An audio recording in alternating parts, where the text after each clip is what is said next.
Madame, Monsieur, bonsoir. Bienvenue dans Question d'actu qui se déplace à Tanger à l'occasion de la 17e édition des Meddays, du Forum Meddays, placé sous le haut patronage de Sa Majesté le roi Mohammed VI pendant 4 jours. Ce sont des chefs d'État, des ministres, des décideurs politiques, mais aussi économiques, sans oublier bien évidemment des académiciens, bref, tout le gotha intellectuel des 4 coins de la planète. Il y a plus de 100 nationalités qui sont représentées dans ce forum international ici à Tanger pour débattre des sujets, bien sûr, d'actualité. Le sujet d'actualité, et c'est d'ailleurs la thématique principale de cette 17e édition des Meddays, c'est ce monde qui est en fracture, cette mondialisation qui est de plus en plus menacée par la montée du protectionnisme. Alors, la question principale de cette 17e édition des Meddays, c'est comment redéfinir cet équilibre mondial dans cette ère des fractures. Les Meddays, donc, ce ne sont pas simplement un forum d'analyse, mais ce sont des plateformes de discussion, mais aussi d'appel à l'action.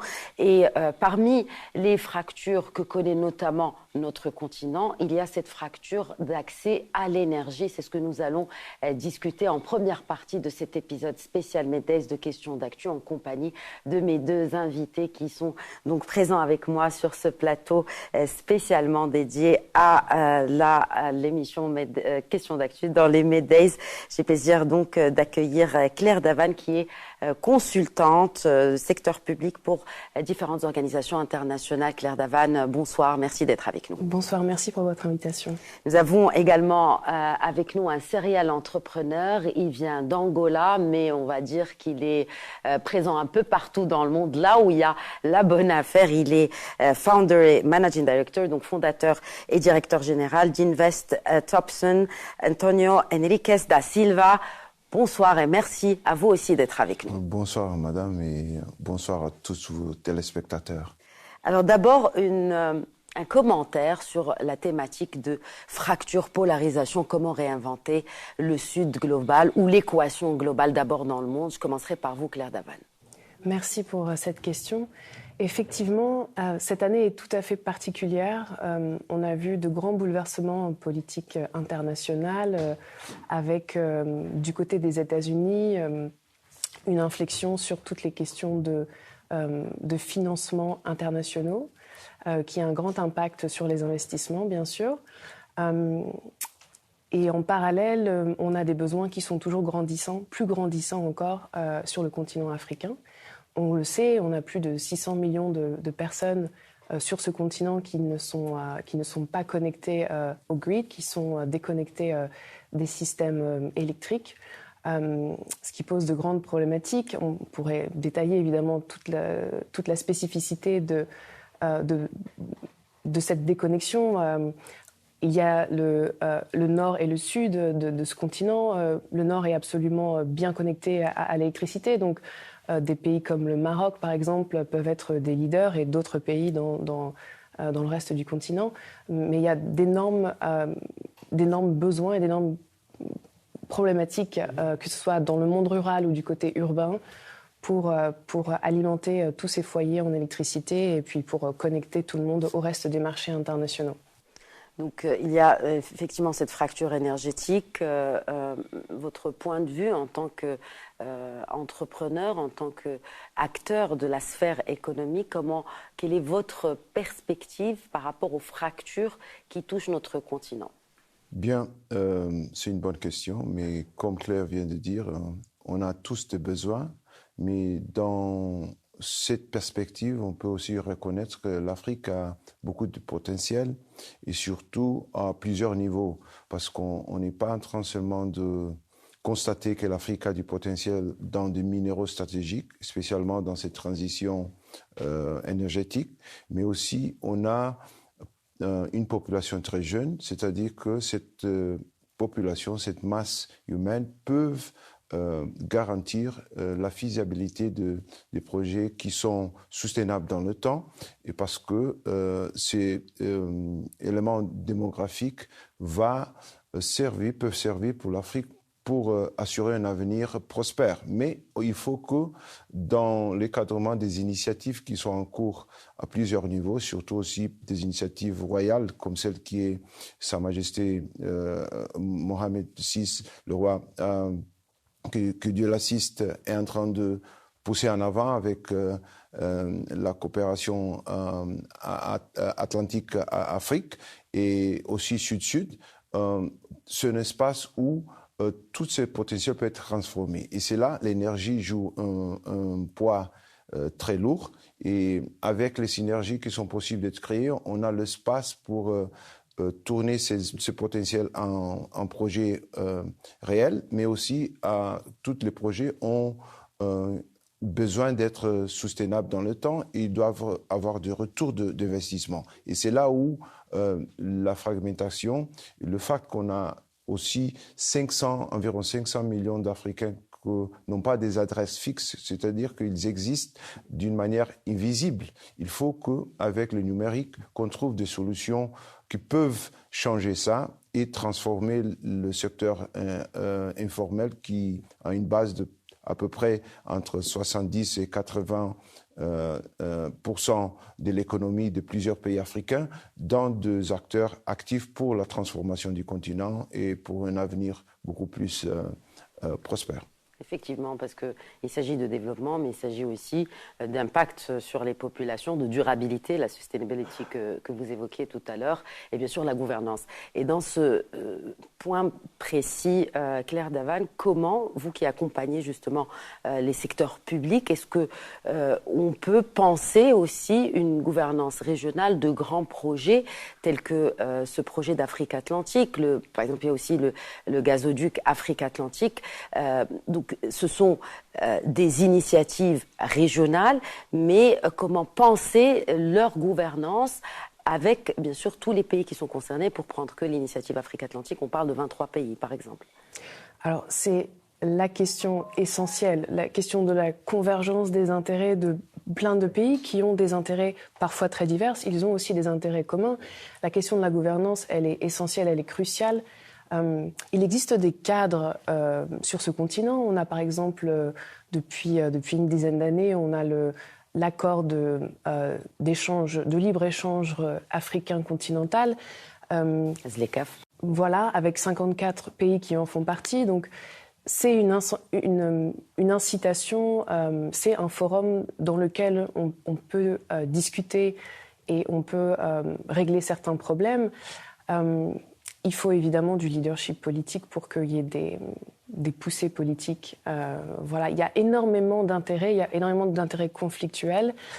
Et une chose intéressante aussi, c'est que parfois du côté du secteur privé, il existe des monopoles ou des oligopoles qui n'ont pas intérêt à ce qu'il y ait une intégration régionale, puisqu'ils profitent aussi parfois de cette fragmentation des marchés. Donc il y a énormément de parties prenantes à mettre autour des tables et à aligner, en fait, en termes d'intérêt. Ce que je voulais juste rebondir sur ce que vous disiez, Enrique, sur le potentiel. Le consensus scientifique donc, qui émane des rapports du GIEC, du dernier rapport du GIEC d'il y a quelques années, sur le potentiel solaire du continent, la capacité solaire du continent, c'est 130 fois la génération électrique actuelle. 133. Donc le potentiel est immense. Et la deuxième chose, c'est que combiner le solaire et l'éolien, le potentiel solaire et éolien, c'est à peu près, ça pourrait être 20 fois les projections de demande du continent. Donc, il y a énormément de potentiel sur ce continent, peut-être plus que dans plein d'endroits du monde. Vraiment, c'est une question de savoir, comme on dit en anglais, leverage les cadres existentiels, les frameworks. Après, ce sont des temps longs, c'est beaucoup de diplomatie, beaucoup de discussions. Mais il y a aussi un autre potentiel, et ce sont les ressources, notamment en hydrocarbures dont dispose l'Afrique. Donc là, quand on parle d'un pays africain producteur d'hydrocarbures, de transition énergétique, où devraient se situer ses priorités en termes de production d'énergie, alors qu'on dispose déjà de ressources naturelles. Tout à fait. Le grand drame de ce continent, malheureusement, c'est que souvent associés à ces ressources naturelles sont je ne sais plus le terme en français, mais de curse associé aux ressources naturelles qui fait qu'elles sont vouées à l'exportation et il y a un manque de création d'un marché et de marchés ou d'unification des marchés. Donc peut-être qu'une priorité en termes de gouvernance, vous me demandiez, une priorité en termes de gouvernance, ce serait de vraiment réunifier ou d'unifier beaucoup de marchés africains pour permettre de peser un peu plus par rapport à d'autres marchés internationaux et de s'éloigner un peu de l'exportation des hydrocarbures, par exemple, et de permettre une consommation du continent de ces matières premières. Mais on parle de justice climatique. On peut parler de malédiction, ce que vous disiez. Voilà, malédiction. Ça peut être aussi une opportunité, c'est-à-dire que si ces matières premières étaient transformées sur le sol africain, ça apporterait plus de valeur ajoutée et ça va pousser aussi vers l'industrialisation et l'autre sens viendra aussi l'électrification à travers l'industrialisation. Exactement. Oui, M. Da Silva. Je trouve que le monde, même à cause disons, des relations entre les grands acteurs internationaux au niveau politique, le monde est en train il est dynamique et ça change. On voit qu'on est au centre de cet changement de poids autour de certains objectifs, qu'on a tous des objectifs, on a tous une volonté de faire le mieux pour les intérêts, soit sont les intérêts locaux du pays ou même régional au niveau continental. Et on voit maintenant qu'en Afrique, les pays sont en train d'établir des stratégies à moyen long terme de diversification de leurs économies. On est en train aussi de voir qu'il y a un mouvement d'intégration, soit-il régionaux ou même au niveau continental, et c'est là où est l'espace pour créer de la valeur ajoutée entre différents acteurs, surtout ceux qui sont du côté de l'Atlantique, avec l'existence de ports, de corridors stratégiques et donnant ces opportunités aussi aux pays enclavés. C'est une grande opportunité, c'est une grande chance de changer ce cadre. Et la jeunesse, je retourne à la jeunesse, même si je ne suis pas très jeune, c'est vraiment l'opportunité unique d'en profiter du développement technologique aussi, parce qu'on a aussi maintenant l'intelligence artificielle. Et je vois très optimistiquement qu'avec cet outil, on va pouvoir leapfrog, comment est-ce qu'on dit, on va pouvoir sauter en avant et en profitant de ça. Bien sûr, on a besoin d'avoir accès à l'électricité, on a besoin d'avoir accès à une infrastructure numérique capable de soutenir cet mouvement. Et surtout, on a besoin d'avoir une convergence dans la vision des États au niveau politique. Alors, au niveau politique, quel pourrait être le rôle des institutions régionales, des acteurs privés, vous l'évoquiez tout à l'heure, pour coordonner l'agenda d'intégration africaine, ce que vous évoquiez à l'instant? Là, je vous passe une perspective un peu différente d'analyse, que je vois que toutes ces initiatives publiques au niveau d'État ont des résultats en moyen long terme, parce qu'ils touchent plutôt que 20% ou 30% de l'économie, c'est le côté formel de l'économie. Mais en même temps, on a le reste, on a 70 ou 80% des populations qui ont des besoins immédiats. Ils ne peuvent pas attendre qu'on va construire des routes, qu'on va construire des hôpitaux, sans qu'on fasse des choses concrètes pour améliorer leurs conditions de vie. Et on sait que ça fonctionne d'une manière à peu près enthousiaste ou pas structurée. L'informel, il est partout en Afrique. Mais cet informel peut être changé, tenant compte que toutes les personnes ont besoin d'une adresse. Et nous, dans notre start-up Afrovitech, on est en train d'étudier, il y a quelques années, comment tourner l'invisibilité de la plupart des acteurs dans l'informel dans deux facteurs très importants. Je vous donne l'exemple de l'Angola, où on a presque 80% de l'économie elle est informelle, et ces acteurs existent ils ont un poids de 46 milliards de dollars chaque année d'échanges, mais qui sont complètement au dehors du système financier formel.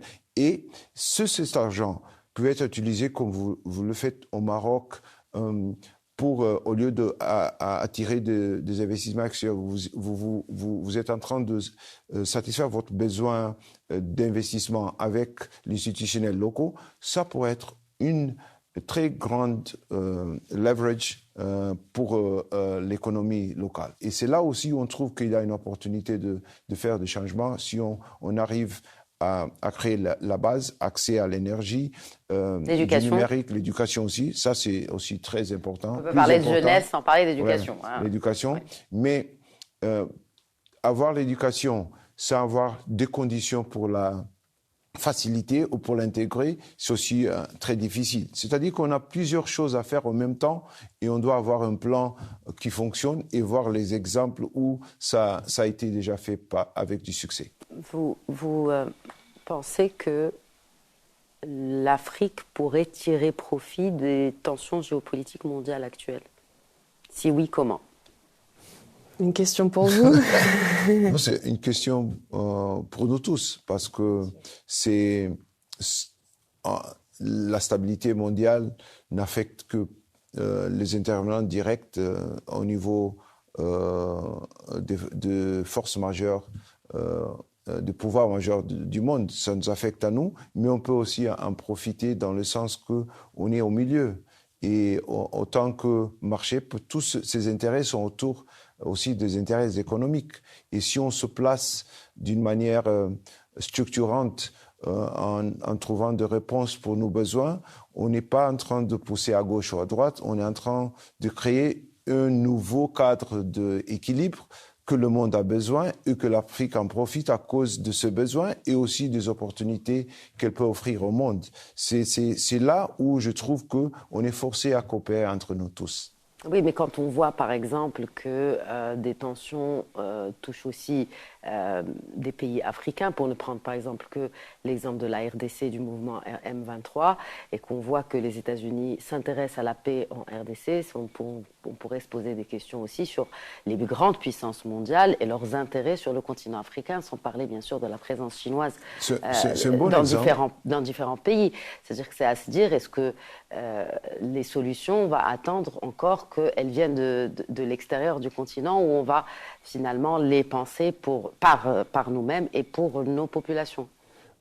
C'est un très bon encadrement et on pouvait parler maintenant du corridor de Lobito. C'est une opportunité pour tous les pays et surtout aussi pour l'Angola parce que c'est le port de l'Angola, de Lobito, où toutes les matières premières venant de la Zambie et de la RDC peuvent être exportées. Mais on peut aussi voir que avec l'électricité, soit-elle de ressources hydriques existantes en Angola ou dans le futur avec Inga au Congo, peuvent pousser la transformation de ces matières premières dans le continent. Ça va gérer des emplois, ça va gérer des flux financiers importants pour réinvestir dans d'autres secteurs et c'est surtout, ça va aussi attirer l'intérêt d'investisseurs dans le monde, soit occidentaux ou bien de l'Asie. Et c'est ce genre d'équilibre que je suis en train de parler. On doit se positionner d'une manière structurante, intéressante pour toutes les parties. Quels sont les prérequis pour se positionner, notamment vis-à-vis des investisseurs? Comment dérisquer l'investissement? Le risque aussi, c'est une perception, parce qu'on voit... C'est une perception qui compte pour l'investisseur qui va mettre son capital. Mais oui, j'ai dit que c'est une perception pour plusieurs raisons, parce qu'on a vu aussi des situations dans le monde, disons après la Seconde Guerre mondiale, quand les pouvoirs qui ont vaincu la guerre ont décidé de reconstruire l'Allemagne. Elle était complètement chaos, disons comme ça. Et ils l'ont fait. Quel est le risque? Le risque était très grand, mais ils se sont compromis à le faire. La même chose, on fait nous-mêmes pour nous. on attend aussi la contribution d'autres. Mais si on donne le premier pas, et le résultat commence à être visible, on est dans un endroit, une partie de votre royaume où c'est une preuve que l'Afrique est capable, et dans 25 ans, vous vous êtes transformé dans une référence dans l'industrie automotive. Ce sont des exemples concrets que c'est pas toujours à cause des facteurs, disons, oui, on doit avoir un agenda très clair pour le développement, et je crois que les efforts plus au niveau de leaderance politique sont convergents dans ce sens. Claire Davan, un commentaire vis-à-vis de cela. Est-ce que finalement c'est juste une question de financement? Est-ce que c'est que le financement qui manque pour justement un développement plus durable qui puisse profiter davantage aux populations? Est-ce que c'est qu'une question d'argent? Je pense pas. Je pense que malheureusement les ingrédients sont multiples. Il y a les questions de structure des économies, des règles, donc des règles et des lois qui sont en place, qui sont mises en œuvre. C'est toujours une question d'implémentation aussi. Dans quelle mesure les lois et les règles sont bien implémentées. Il y a la question évidemment de l'investissement et des retours sur investissement, des temps longs. Il y a aussi la question de la capacité des prêteurs de pouvoir prêter sur le long terme. Vous donniez l'exemple de la Seconde Guerre mondiale.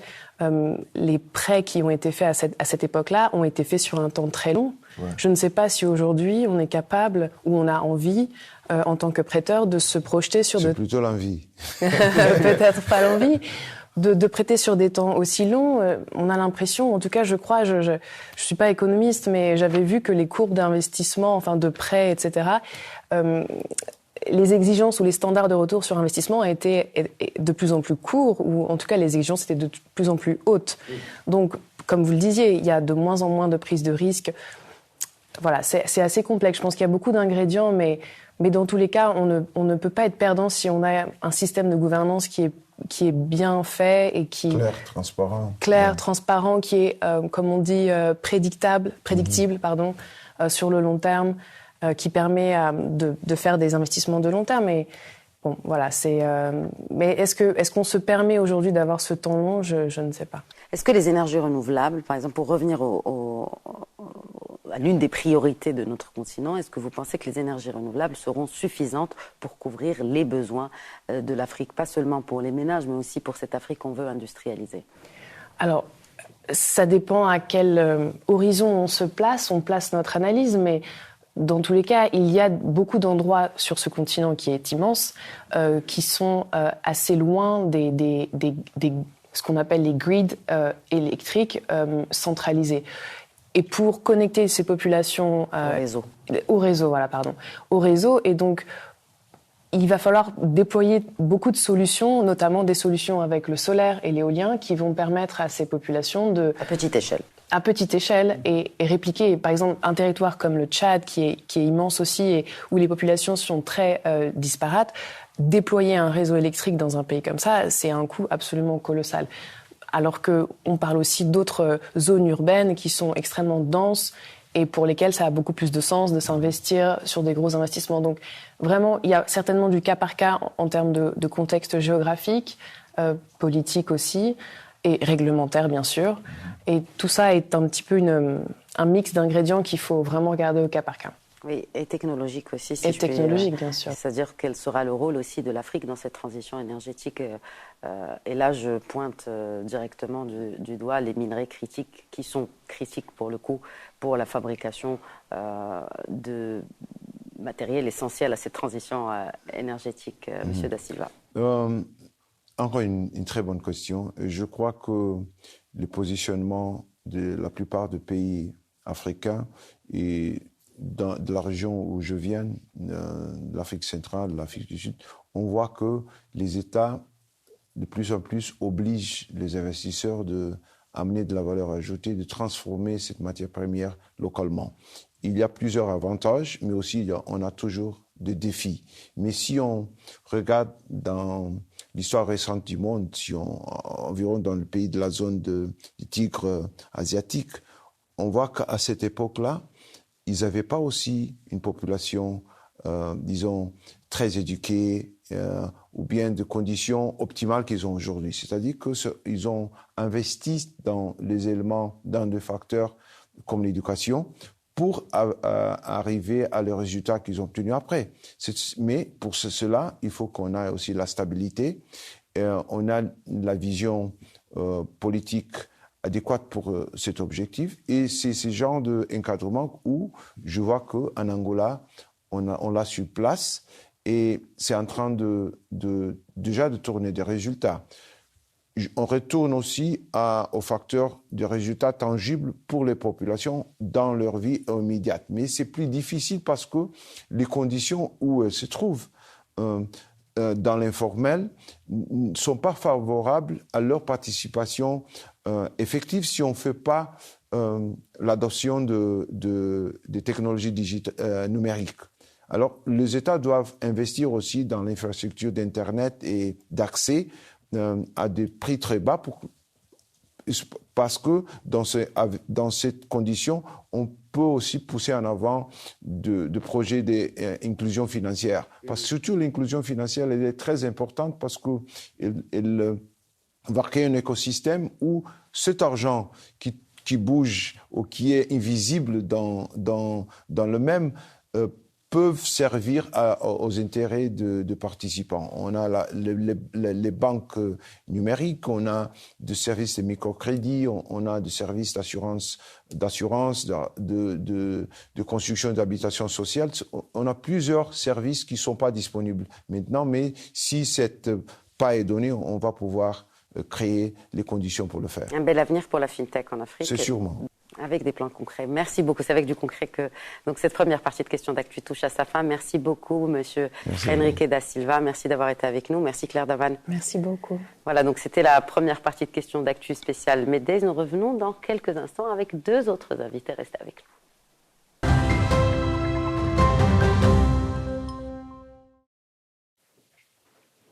Bienvenue à ceux qui nous rejoignent. Vous regardez Questions d'actu spéciale Meddays. L'actualité aujourd'hui sur notre continent, c'est ce coup d'État en Guinée-Bissau. C'est aussi l'intégration africaine à travers cette initiative Afrique-Atlantique, sujet largement débattu lors de ces Meddays et que j'aurai le plaisir et le privilège aussi d'analyser avec mes invités distingués qui se sont joints à moi dans ce studio aménagé à l'occasion. J'ai le plaisir d'accueillir Monsieur Cheikh Tidiane Gadio, président de l'Institut panafricain des stratégies paix et sécurité au Sénégal et également ancien ministre des Affaires étrangères sénégalais. Monsieur Tidiane Gadio, merci beaucoup de vous joindre à nous sur ce plateau. Merci de m'avoir invité. Et un plaisir aussi renouvelé de poser quelques questions à l'ancien ministre des Affaires étrangères de Cap-Vert, Luis Felipe Lopez Tavares. Un plaisir renouvelé de vous accueillir sur le plateau de Média TV. Bonjour également, merci de m'avoir invité. Merci à vous.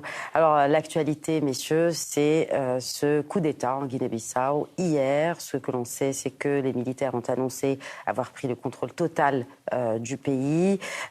Donc, les frontières sont également fermées. Toutes les frontières sont également fermées. Mais il faut aussi rappeler à nos téléspectateurs, ce n'est pas une première, c'est le 5e coup d'État depuis l'indépendance du pays. D'abord, un commentaire, Cheikh Tidiane Gadio, sur la situation aujourd'hui en Guinée-Bissau, alors que le pays s'apprêtait à exercer la démocratie, n'est-ce pas, à travers ces élections.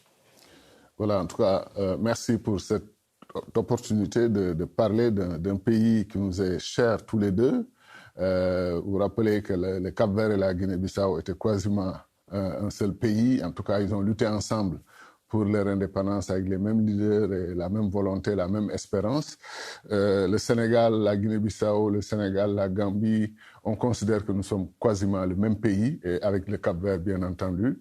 Donc tout ce qui se passe au Cap-Vert, en Guinée-Bissau, en Gambie, au Sénégal, ça fait mal aux autres, comme ça fait mal par solidarité africaine aux Marocains, aux amis et aux autres compatriotes du continent africain. Alors, moi, ce qui me désole, ce qui m'attriste au plus profond de moi-même, c'est que ce qu'on avait cru être réglé en Afrique, la question des changements anticonstitutionnels, la question des militaires qui font irruption dans l'espace politique pour prendre le pouvoir, je ne me souviens pas que nos militaires, dans leur formation, qu'on leur apprenne la sciences politiques, la gouvernance d'un État, etc., eux-mêmes se sont donnés comme la vocation la plus noble qui soit, être prêts à donner sa vie pour défendre son pays, défendre son territoire. Alors, si ceux qui doivent nous défendre vont dans les palais et les ministères, qui va défendre nos pays? Donc, il y a un problème de compréhension. On avait cru que les coups d'État s'étaient éradiqués. Nous étions les champions, toutes catégories des coups d'État dans le monde. L'Union africaine, toutes nos institutions ont interdit les coups d'État. On mettait en quarantaine les dirigeants qui ont fait des coups d'État, on ne les accepte pas dans nos instances, etc. On a connu une accalmie, maintenant c'est revenu. Vous avez 5 à 6 coups d'État maintenant dans le continent.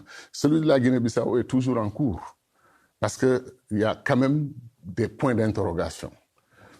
C'est la première fois que je vois des militaires prendre le pouvoir et ne pas parler de prise de pouvoir. Ils disent qu'ils contrôlent tout le territoire, la totalité du pays. Qu'est-ce que ça veut dire?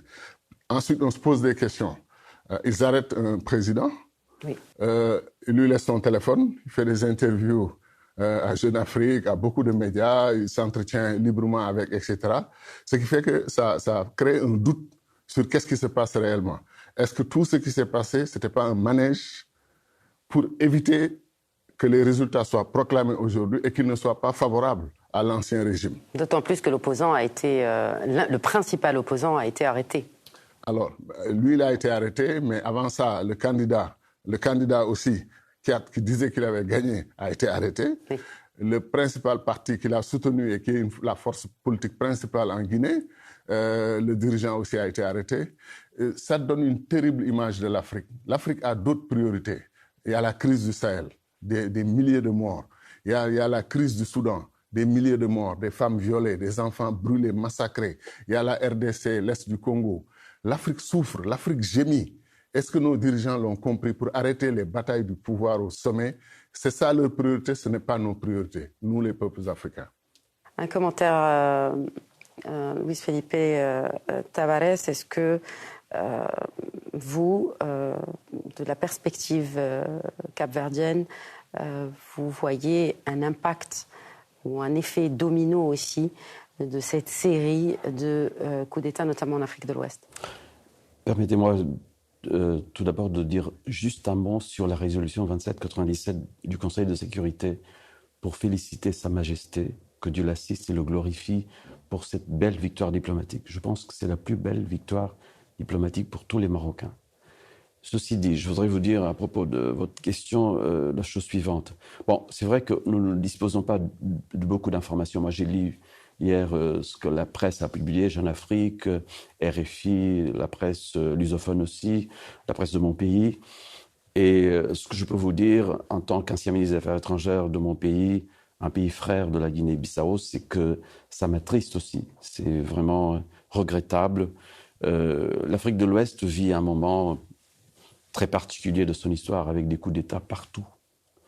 Il reste des pays comme le Sénégal, le Cap-Vert, le Ghana et quelques autres, la Côte d'Ivoire, qui s'en sortent plutôt bien. Le Cap-Vert est un havre de paix et de tranquillité, comme je l'ai dit à plusieurs reprises. Et nous avons une histoire commune avec la Guinée-Bissau.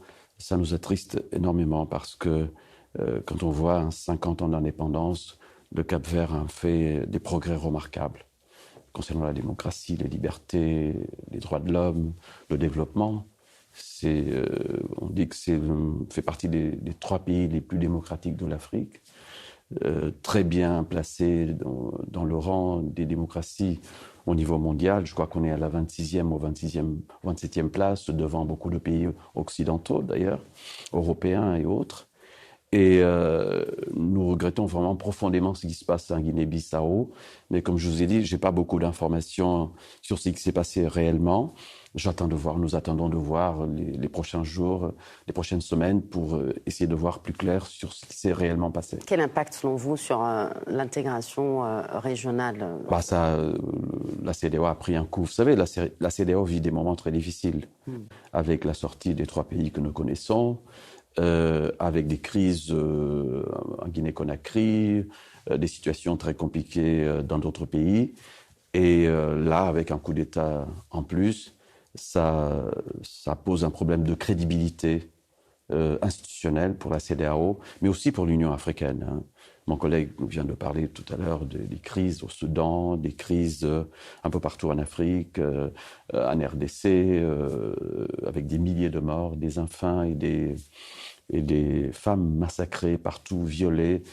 Tout cela est inadmissible aujourd'hui. On est au XXIe siècle, on s'entretue entre nous en Afrique. C'est vraiment regrettable. Et j'espère que l'ordre constitutionnel sera vraiment rétabli en Guinée et ailleurs. Mais c'est vraiment très triste ce que nous assistons aujourd'hui. Cher Tidiane Gadio, M. Tavares évoquait à l'instant la CEDEAO.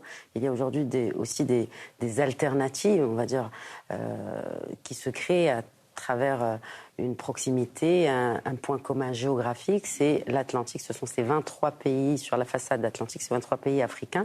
Quel est le rôle spécifique du Sénégal, qui est aussi un havre de paix, n'est-ce pas, dans la région, et aussi exceptionnel et vraiment fondamentalement ancré dans l'exercice démocratique? Quel rôle peut jouer le Sénégal dans l'architecture atlantique impulsée par le Royaume du Maroc sous l'initiative de Sa Majesté le Roi Mohammed VI pour sécuriser d'abord les routes maritimes, fluidifier ces corridors logistiques et dynamiser les échanges intra-africains?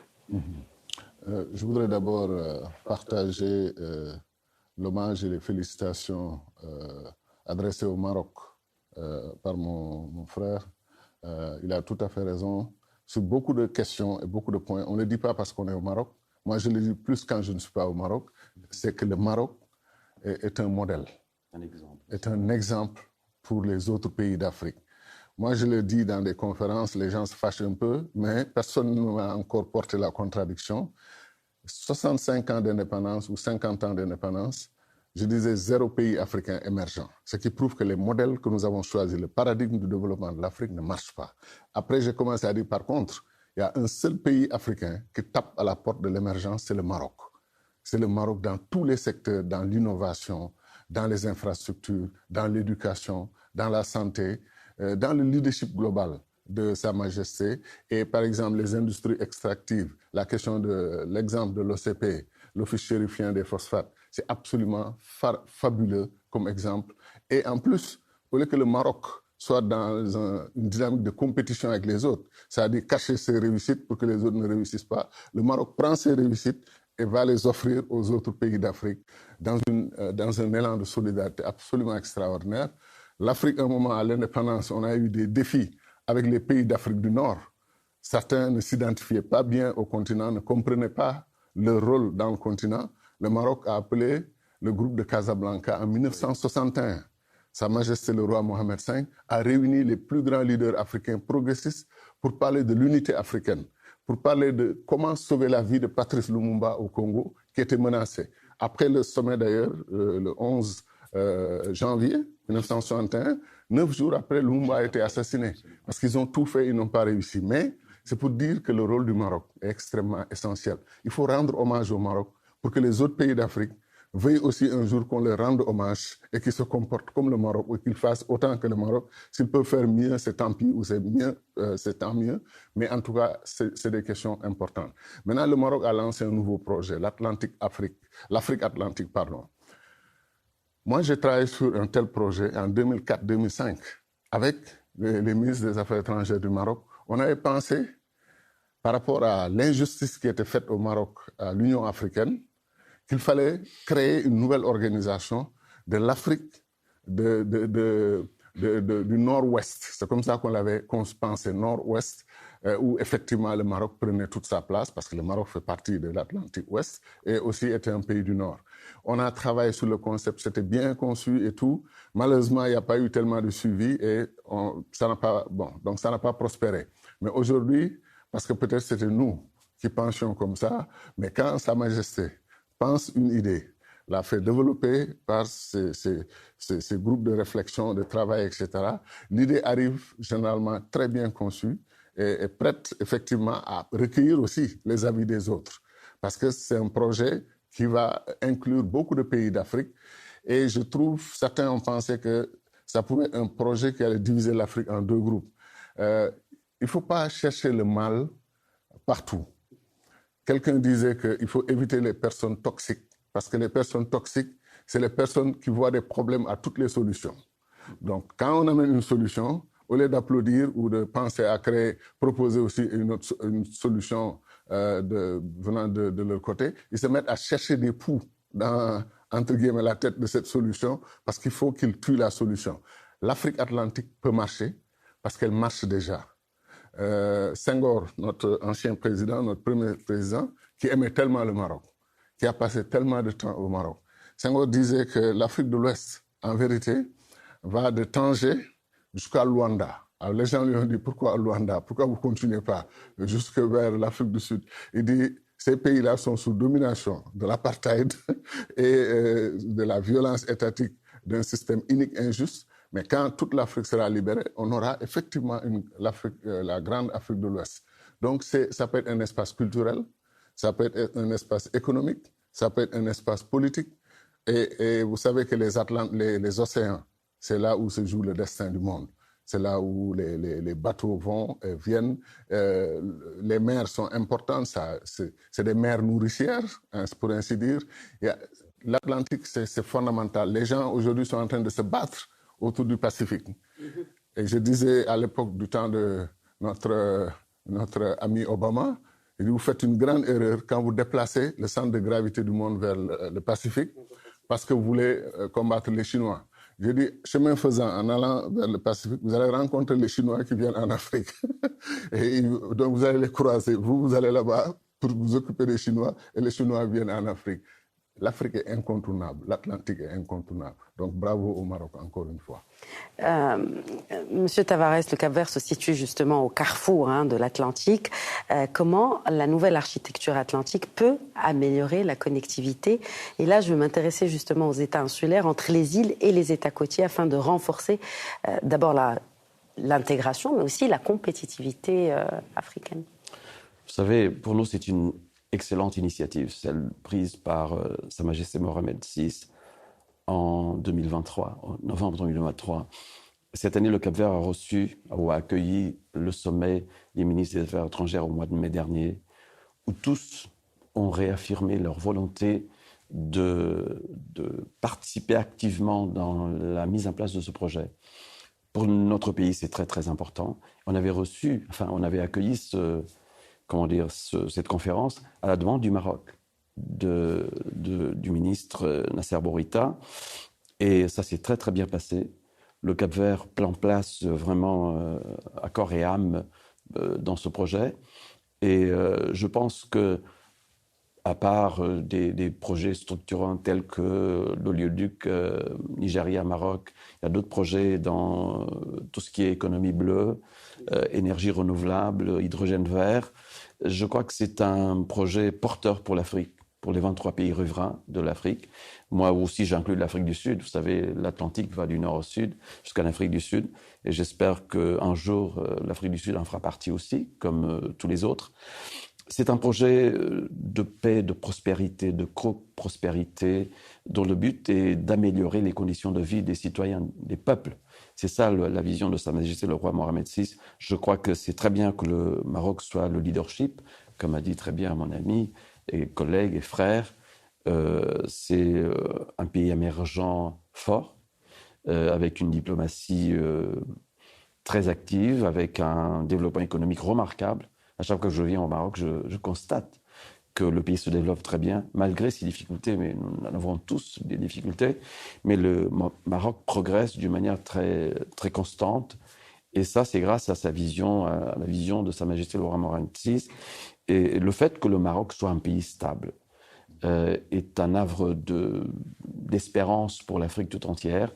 Et le Cap-Vert, comme je vous ai dit tantôt, est tout à fait... c'est un pays qui va apporter notre connaissance des océans, parce que c'est un pays insulaire. Vous savez, le peuple capverdien migre depuis la fin du XVIIe siècle. Ils se sont embarqués dans les bateaux baleiniers américains pour s'établir sur la côte est des États-Unis, ce qui fait qu'aujourd'hui, nous avons plus de Capverdiens ou de ressortissants capverdiens aux États-Unis qu'aux îles du Cap-Vert. Donc nous avons une très bonne connaissance des océans. Et comme mon collègue a dit très bien, les mers sont nourricières. Et là, le Cap-Vert peut apporter beaucoup parce qu'on est sur la route. On est vraiment sur une position géostratégique importante. On est sur la route, des grandes routes maritimes entre le nord et le sud. Et avec le port de Darla, je vois beaucoup de complémentarité avec le port du Cap-Vert. Et je pense que le Cap-Vert peut apporter beaucoup à ce magnifique projet de Sa Majesté le Roi Mormi. Comment voyez-vous justement ce corridor atlantique à l'avenir, notamment avec le déplacement aussi de l'intérêt de beaucoup de pays sur cet océan Atlantique? Tout à l'heure, M. Gadio évoquait la Chine. Absolument. La Chine a aussi des vues un peu sur cette côte atlantique africaine. Mais vous savez, tous les pays ont des vues sur l'Atlantique et sur l'Afrique. Tout à fait. Je disais à vos collègues que l'Afrique est devenue la fiancée du monde. Donc, il faut que nous travaillions, nous, Africains. Nous avons, les femmes et les hommes politiques africains, beaucoup de responsabilités. C'est vrai qu'aujourd'hui, nous avons beaucoup de défis, il y a beaucoup de problèmes qui se passent, mais l'Afrique aussi présente des opportunités au monde entier. C'est la raison pour laquelle les grands pays du monde ont des vues sur l'Afrique. La Chine, les États-Unis, la Russie, l'Union européenne, tous les pays. Regardez le nombre de sommets, Afrique, Union européenne, Afrique, Japon, Afrique, États-Unis, Afrique, Italie. Enfin, il y a beaucoup de réunions. Russie, Afrique, oui. Chine, Afrique. Mais pourquoi? Parce que c'est un continent avec un potentiel de développement incroyable. Et la jeunesse africaine peut apporter beaucoup au monde entier. Exact. Alors, mais qu'est-ce qui permettra de libérer le plein potentiel, tout le potentiel de cette Afrique atlantique, M. Gadio? Mais d'abord, éviter, à mon avis, une erreur au départ, c'est que l'Afrique atlantique ne se fait pas contre le reste de l'Afrique. Clairement. À la limite, nous nous donnons comme mission dans l'Afrique atlantique de prouver que les Africains peuvent s'unir autour d'idéaux, autour d'objectifs et de réussir. C'est ça. Et donc, sous ce rapport, ça va rassurer les autres pays. On avait un colloque à Dakar sur l'Afrique atlantique où je disais que, historiquement parlant, nous avons toujours vécu avec le Mali, par exemple. Nous avons même constitué un seul pays pendant quelques mois, malheureusement, et ça s'est cassé, la fédération. Donc, le Mali n'est pas un pays côtier, mais dans la dynamique de l'Afrique atlantique, il faudra prévoir une clause pour des pays qui souhaitent être des membres d'honneur ou des membres à un statut spécial, etc. Donc, pour pouvoir aussi aider les pays enclavés à ne pas être frustrés par leur enclavement et à sentir que l'Afrique atlantique les invite. Parce que c'est des pays aussi qui travaillent avec l'Atlantique. C'est l'initiative aussi de cette Afrique atlantique par le Maroc, c'est-à-dire l'ouverture des pays sahéliens et autres Exactement. À la mer ou à l'océan Atlantique pour faire du commerce et du développement. Et de facto, ça fait de ces pays aussi potentiellement des membres de l'Atlantique et conceptuellement, ça peut se concevoir. En tout état de cause, pour moi, ce que ça ramène comme débat fondamental, c'est encore une fois le panafricanisme. Nos anciens se sont battus, ils n'ont pas réussi pour deux raisons. Ceux qui, de l'extérieur, ont raillé l'idée que les Africains puissent s'unir. Pour eux, ce n'est pas possible, vous ne pouvez pas vous unir. D'ailleurs, quand on parle, par exemple, de donner un siège de membre permanent à l'Afrique au Conseil de sécurité, mais moi, je vois des Européens, des Asiatiques, des Américains, mais qui s'agitent nerveusement pour dire oui, mais vous ne pourrez jamais après vous entendre pour donner le poste à un de vos pays membres. Je dis, mais qui vous a posé cette question? Pourquoi vous répondez à une question qui ne vous a pas été posée? Ce que les Africains feront de leur poste au Conseil de sécurité, ça regarde strictement les Africains. Et arrêtez de nous donner des solutions. Parce que quand après, oui, mais plus simple, c'est que vous le donniez à l'Union africaine. Je dis, pourquoi vous n'avez pas un siège permanent pour l'Union européenne? Pourquoi vous n'avez pas un siège permanent pour l'ASEAN ou pour les pays du Mercosur et tout ça? Pourquoi l'Afrique doit être traitée comme un enfant avec qui il faut beaucoup de compréhension? Ils ne sont pas très mûrs, ils ne sont pas très adultes, etc. Il faut les aider. Il faut arrêter ça.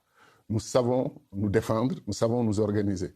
Mais moi, j'aurais dit aux Africains, tirez la leçon de cela, la perception des autres, créer un nouveau narratif intra-africain, pro-africain, fait par des Africains, pour des Africains. Et pour cela, il faut qu'on accepte de s'unir. Moi, je ne comprends pas. Est-ce que le panafricanisme peut survivre au souverainisme? Mais justement, excellente question. D'abord, je ne comprends pas la réticence de nos États à aller à l'unité. Ils savent que 54 pays africains unis, 40% des ressources naturelles du monde, 1,3 milliard d'habitants, près de 800 à 900 millions de jeunes. Quand le reste du monde vieillit, l'Afrique rajeunit. Ce potentiel immense ferait de l'Afrique un world global player rapidement. On va rejoindre l'Inde, la Chine. C'est là où les grandes puissances du monde vont parler, on va prendre la parole. Si mon ami Tavares était nommé ministre des Affaires étrangères de l'Afrique, je vous jure que je vais applaudir et je vais me mettre derrière lui. Pourquoi? Parce que il va porter le poids de 1,3 milliard d'Africains. Quand il va aller en Chine, le ministre chinois des Affaires étrangères ou le ministre américain aux États-Unis va courir à la porte pour lui ouvrir la porte, pour qu'il entre et le traiter majestueusement parce que c'est ce qu'il mérite. Mais quand vous amenez une réunion, le ministre chinois est assis, 54 ministres des Affaires étrangères d'Afrique autour de lui. Mais c'est difficile qu'il nous donne le respect qu'on mérite. Et quand le Sénégal s'assoit tout seul devant les États-Unis pour dire nous voulons être traités d'égal à égal, ça fait sourire. Donc, il faut avancer. On n'a pas d'autre solution que l'unité, l'intégration africaine et surtout l'union politique. Il ne faut pas refuser cela. Maintenant, le souverainisme. Moi, je reconnais le souverainisme africain. Je ne suis pas d'accord avec le souverainisme parcellisé, découpé en petits États. C'est-à-dire le souverainisme du Sénégal, le souverainisme de la Gambie, de la Guinée-Bissau, du Cap-Vert, de la Guinée. Bien entendu, ce que je dis, c'est qu'on prend toutes nos souverainetés, on les mutualise dans une grande souveraineté africaine qu'on défend ensemble. Donc cette souveraineté-là, moi, elle vaut le combat pour moi. Je suis prêt à donner ma vie à ça. Mais me battre uniquement pour le Sénégal. La Guinée-Bissau n'est pas indépendante, elle n'est pas souveraine. La Gambie n'est pas indépendante, elle n'est pas souveraine. En quoi je peux être souverain et indépendant? Je ne peux être souverain et indépendant que si tous les autres pays d'Afrique le sont et si nous mettons ensemble nos souverainetés et on devient un pays, une puissance respectée à travers le monde. Pas un pays, parce qu'on aura toujours des pays, on aura culturellement... Il ne faut jamais que le Maroc sacrifie sa culture et ses spécificités parce que les Africains sont unis. Au contraire, les Californiens ont une richesse extraordinaire que les New-Yorkais n'ont pas et les New-Yorkais ont ce que les Californiens, les gens du Texas n'ont pas. La fédération, aller ensemble, ça n'empêche pas de garder ses spécificités et ce qui fait la beauté de votre pays, de votre culture, de votre histoire. Ça, c'est important. Et donc, c'est tout ça réuni après qui fera de l'Afrique un continent de diversité, de beauté, de richesse. Quand vous allez au Cap-Vert, rien qu'en entendant la musique capverdienne, et quand vous voyez le peuple capverdien, mais vous avez la tête dans le ciel, vous êtes très heureux. Et parce qu'en plus, c'est des Africains comme vous. Exact. Luis Vous Felipe, savez, c'est très difficile de parler, de dire mieux ce qui a été dit. Et je fais mien les mots de mon cher collègue. Vous savez, l'Afrique est devant son histoire. Elle doit s'unir, effectivement, pour peser dans la communauté internationale, pour avoir une voix au chapitre. Il faut qu'elle s'unisse. C'est très important. Je crois que c'est tout le travail que nous avons à accomplir pour les prochaines années. Sénégalais, Marocains, Capverdiens, Bissau-Guinéens, tous les pays d'Afrique, pour vraiment peser. Vous savez, quand l'Afrique s'unit, c'est beaucoup plus facile pour tout le monde. Et les questions de souveraineté, regardez aujourd'hui l'Union européenne, si je vous pose la question, est-ce que l'Allemagne ou la France ou d'autres pays sont souverains? Regardez, avant de faire approuver leur budget, ça passe par Bruxelles. C'est pourtant la monnaie, le budget, c'est quelque chose c'est un lien de souveraineté ou une marque de souveraineté très forte. Mais aujourd'hui, le monde a beaucoup changé, change toujours. Et à nous, les Africains, nous sommes devant un grand défi, nous, Africains. C'est travailler ensemble, s'unir pour peser. Et je crois que peu importe le pays qui représentera l'Afrique au Conseil de sécurité, l'important c'est de s'unir pour peser. Et surtout, nous avons l'obligation de travailler pour le développement de nos pays. Ce qu'a fait le Maroc, très bien d'ailleurs. Je crois que cette initiative Maroc Atlantique et toutes les autres qui ont été prises par le Maroc et par d'autres pays vont dans le bon sens. Il y a des défis, oui, il y aura toujours des défis à relever, mais c'est ça qui nous motive à continuer de faire de la politique. Merci beaucoup, Luis Felipe Lopez Tavares. Merci d'avoir répondu à nos questions. Je rappelle donc que vous êtes ancien ministre des Affaires étrangères du Cap-Vert. Toujours enrichissant d'échanger avec vous. Merci à vous de nous avoir invités tous les deux. Et c'est pareil pour Son Excellence Monsieur Cheikh Tidiane Gadio, président de l'Institut panafricain des stratégies au Sénégal. Merci beaucoup d'avoir apporté avec passion, en tout cas, ces éclairages. C'est un panafricaniste convaincu et je suis très fier d'être à côté de lui. C'est un grand monsieur. Mais moi, ma fierté est d'autant plus grande d'échanger avec des messieurs avec l'expérience que vous avez en diplomatie. Merci beaucoup. Merci à vous. Merci, voilà. Ma fierté aussi d'avoir mon frère du Cap-Vert. Merci. Quand on est dans des réunions, je l'écoute. Nous nous écoutons mutuellement. Exact. Merci beaucoup, mon frère. Voilà, c'est ce qui fait la beauté de ces Merci. Meddays, de ces rencontres des Meddays. Voilà, donc c'est la fin de cet épisode spécial Meddays de Questions d'actu. Je vous remercie de nous avoir suivis. Très bonne soirée.